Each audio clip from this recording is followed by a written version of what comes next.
Ladies and gentlemen, the President of the United States, accompanied by Tom Ricketts, Laura Ricketts, and Todd Ricketts.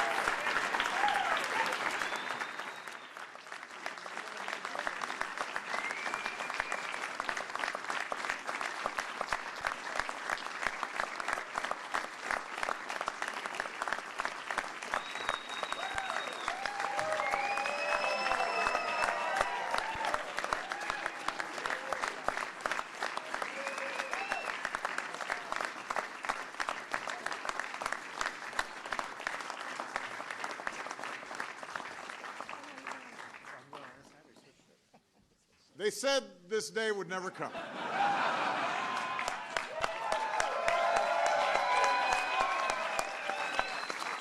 Here is something none of my predecessors ever got a chance to say.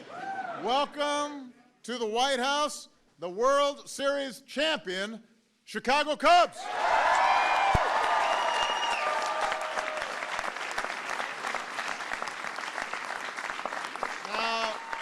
I know you guys would prefer to stand the whole time, but sit down. I will say to the Cubs, it took you long enough. I mean, I've only got 4 days left. You're just making another one. Now listen, I made a lot of promises in 2008.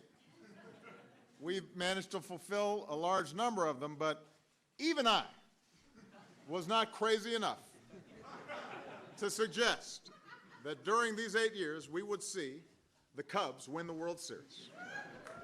But I did say that there has never been anything false about hope.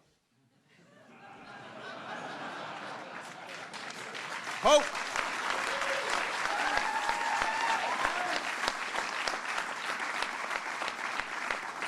The audacity of hope. Yes, we can. Yes, we can. Now, listen, for those of you from Chicago who've known me a long time, it is no secret that there's a certain South Side team that, you know, has my loyalty. For me, the drought hasn't been as long. We had the '85 Bears, we had the Bulls run, the '90s. I've hosted the Blackhawks a number of times. The White Sox did win just 11 years ago with Ozzie and Canerico and Burley. So I can't claim that I have the same just visceral joy of some in this White House. But FLOTUS is a lifelong Cubs fan. And I will tell you, she had to go to another event, but in the 8 years that I've been here, I told the team this, in the 8 years that I've been here, we've hosted at least 50 teams, football, basketball, baseball, soccer, you name it. Michelle has never come to a single event celebrating a champion until today. And she came and shook hands and met with every one of these members of the Cubs organization and told a story about what it meant for her to be able to see them win, because she remembers coming home from school and her dad would be watching a Cubs game, and the bond and the family, the meaning that the Cubs had for her in terms of connecting with her father and why it meant so much to her. And I almost choked up listening to it. And it spoke, I think, to how people feel about this organization, and that it's been passed on generation after generation. And it's more than just sports. And that is not just true for FLOTUS. My longest serving aide, Anita, is a Cubs fan.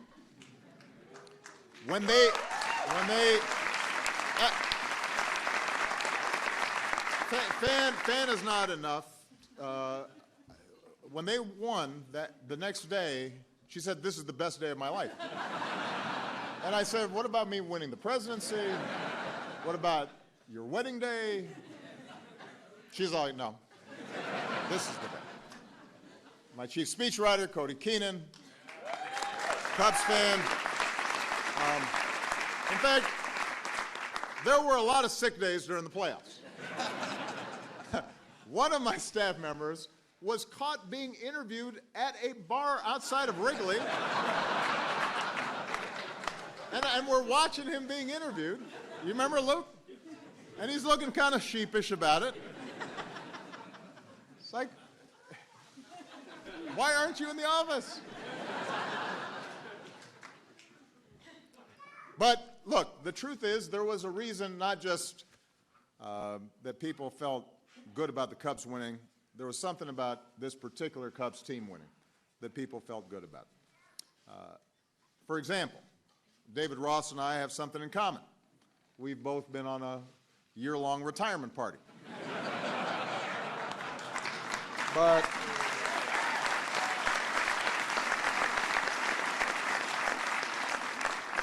unlike Grandpa, my team has not yet brought me a scooter with a motorized golf caddy, but there are 4 days left. Maybe I'll get that. The last time the Cubs won the World Series, Teddy Roosevelt was president. Albert Einstein, or was it Thomas Edison, was still alive. The first Cubs radio broadcast wouldn't be for almost 2 decades. We've been through world wars, Cold War, depression, a space race, all manner of social and technological change. But during that time, those decades were also marked by Phil Cavaretta and Ernie Banks, Billy Williams, who's here today, Ron Santo, Ferd, Ryan Sandberg,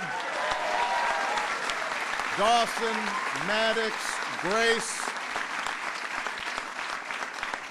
Those decades were punctuated by Lee Elia's rants and Harry Carey's exuberance, hey, hey, and holy cow, and capped off by Go Cubs Go. So the first thing that made this championship so special for so many is that the Cubs know what it's like to be loyal and to persevere and to hope and to suffer and then keep on hoping. And it's a generational thing. That's what you heard Michelle describing. People all across the city remember the first time a parent took them to Wrigley, or memories of climbing in their dad's lap to watch games on WGN. And that's part of the reason, by the way, why Michelle made sure that Jose Cardinal was here, because that was her favorite player. And she was describing...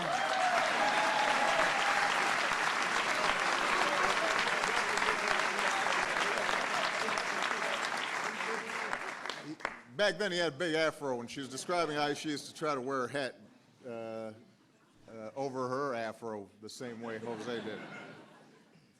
You could see all that love this season in the fans who traveled to their dad's grave sites to listen to games on the radio, who wore their mom's old jerseys to games, who covered the brick walls of Wrigley with love notes in chalk to departed fans whose lifelong faith was finally fulfilled. None of this, of course, would have happened without the extraordinary contributions of the Ricketts family. Tom met his wife, Cece, in the bleachers of Wrigley about 30 years ago, which is about 30 years longer than most relationships that begin there last. Just saying.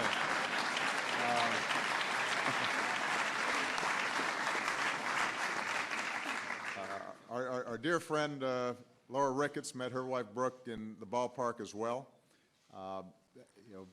Brothers and sisters, they turned this team around by hiring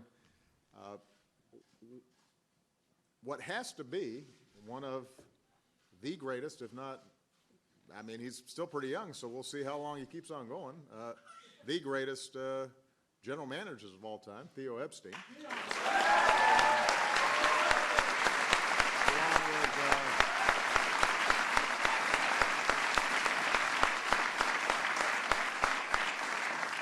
And along with Jed Hoyer and Jason McLeod, they did just an unbelievable job. Theo, as you know, his job is to quench droughts. 86 years in Boston, 108 in Chicago. He takes the reins of an organization that's wandering in the wilderness. He delivers them to the promised land. I've talked to him about being DNC chair,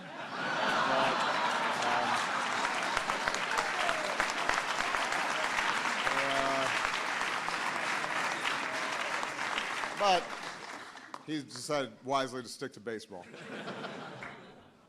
That brings me to the other thing that was so special about this championship, and that's just the guys behind me, the team. They steamrolled the majors this year with a 103 win record. All you had to know about this team was encapsulated in that one moment in Game 5, down 3-1, do or die, in front of the home fans when David Ross and John Lester turned to each other and said, "I love you, man." I said, "I love you too." It was sort of like Obama-Biden moment.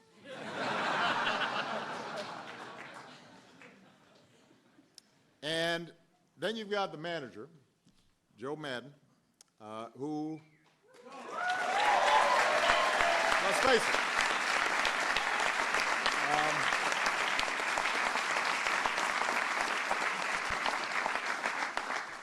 face it, there are not a lot of coaches or managers who are as cool as this guy. Look how he looks right now. That's cool. That's cool. You know, he used costume parties and his shaggin' wagon, and so he's got, I'm just saying, he's got a lot of tricks to motivate, but he's also a master of tactics and makes the right move at the right time, when to pinch hit, when to pinch run, when to make it rain. In Game 7 of the World Series, it was masterful. So he set the tone, but also some of the amazing players here set the tone. My fellow 44, Anthony Rizzo, who the heart of this team.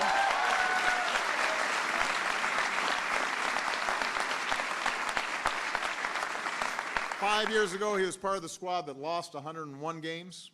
He stuck at it, led the National League in All-Star votes this year. His business partner in the Rizzo Souvenir Company, which delivers baseballs to fans in all parts of the bleachers, Kris Bryant.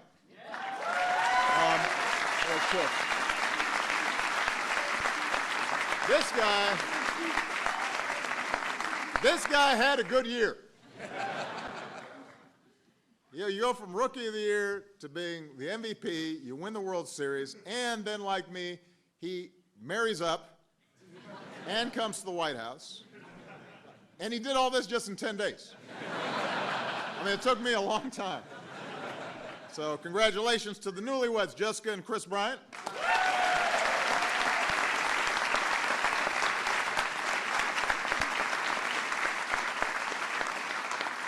Then you got these young guys like Baez and Russell.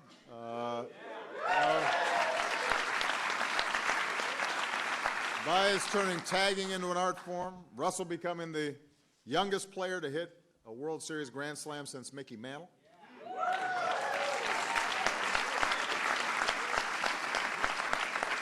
And you mix these amazing young talents with somebody like David Ross, who, for example, helped Anthony out of his glass case of emotions in Game 7.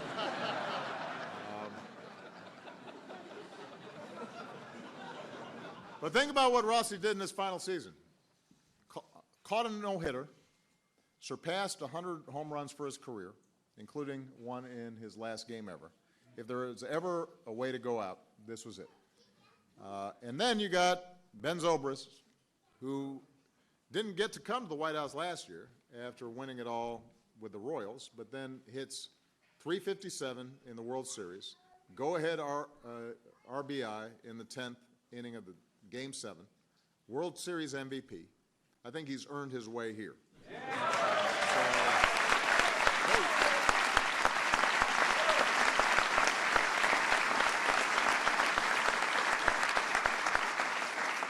And is apparently a good guy, because I asked his wife, she was in line before he was, I said, has he gotten a big head since he got the whole MVP thing? No, he's so sweet, he's so humble.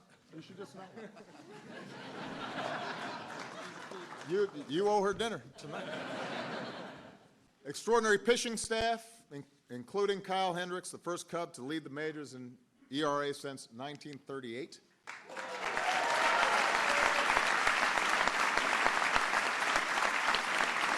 Kyle, in turn, was the only pitcher this year with a better ERA than John Lester, who racked up 19 wins. We've got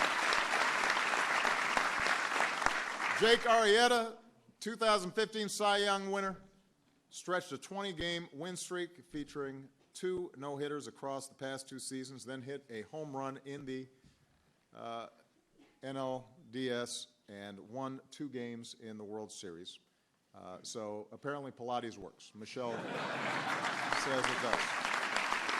So, and then finally the game itself and the series itself. Come back from a 3-1 deficit against a great Cleveland Indians team, force what is widely considered the greatest Game 7 of all time. Dexter Fowler becomes the first player to hit a leadoff home run in Game 7.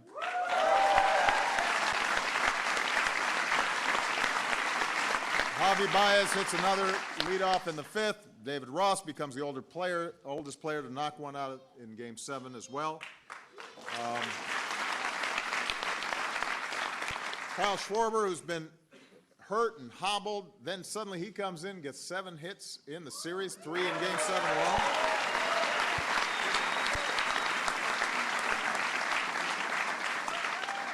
And then you got the 10th inning, you've got the rain. God finally feeling mercy on Cubs fans. An entire game, an entire season, an entire century of hope and heartbreak, all coming down to a 1-inning sprint. And then Zobrist knocked in 1, Montero knocked in another. Carl Edwards Jr., Mike Montgomery teamed up to shut the Indians down. And then at 12:47 a.m. Eastern Time, Bryant looks like he's going to slip. Everybody's getting a little stressed. Tosses a grounder to Rizzo. Rizzo gets the ball, slips it in his back pocket, which shows excellent, situational awareness. That was impressive. And suddenly, everything has changed. No more black cats, billy goats, ghosts, flubbed grounders. Chicago Cubs are the champs. And on ESPN, you've got Van Pelt saying one of the all-time great nights. You've got Tim Kirkjian calling it the greatest night of baseball in the history of the game. 2 days later, millions of people, the largest gathering of Americans that I know of in Chicago. And for a moment, our hometown becomes the very definition of joy. So in Chicago, I think it's fair to say you guys will be popular for a while. But in addition, they're also doing a lot of good work. Anthony Rizzo and John Lester raised money to help others beat cancer like they did.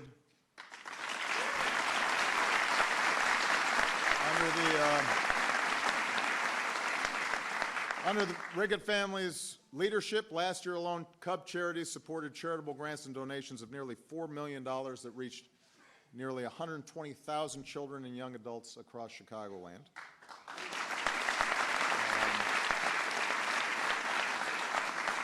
Under their Let's Give initiative, Cubs staff, coaches, players, and spouses donated more than 1,500 hours of service last year to the community.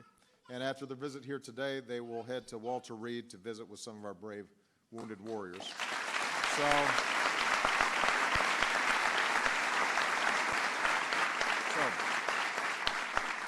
So just to wrap up, today is I think our last official event, isn't it, at the White House under my presidency. And it also happens to be a day that we celebrate one of the great Americans of all time, Martin Luther King Jr. And later, as soon as we're done here, Michelle and I are going to go over and do a service project, which is what we do every year to honor Dr. King. And It is worth remembering, because sometimes people wonder, well, why are you spending time on sports? There's other stuff going on. That throughout our history, sports has had this power to bring us together even when the country's divided. Sports has changed attitudes and culture in ways that seem subtle, but that ultimately made us think differently about ourselves and who we were. It is a game and it is celebration, but there's a direct line between Jackie Robinson and me standing here. There is a direct line between people loving Ernie Banks and then the city being able to come together and work together in one spirit. And I was in my hometown of Chicago on Tuesday for my farewell address, and I said, sometimes it's not enough just to change laws, you got to change hearts. And sports has a way sometimes of changing hearts in a way that politics or business doesn't. And sometimes it's just a matter of us being able to escape and relax from the difficulties of our days, but sometimes it also speaks to something better in us. And when you see this group of folks of different shades and different backgrounds and coming from different communities and neighborhoods all across the country and then playing as one team and playing the right way and celebrating each other and being joyous in that, that tells us a little something about what America is and what America can be. So it is entirely appropriate that we celebrate the Cubs today here in this White House on Dr. Martin Luther King Jr.'s birthday, because it helps direct us in terms of what this country has been and what it can be in the future. With that, one more time, let's congratulate the 2016 World Championship Chicago Cubs.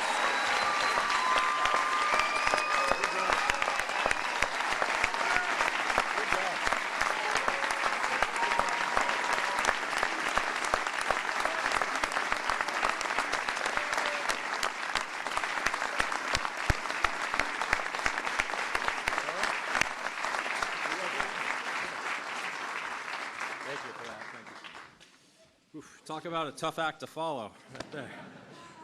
Thank you, Mr. President, and thank you for inviting us.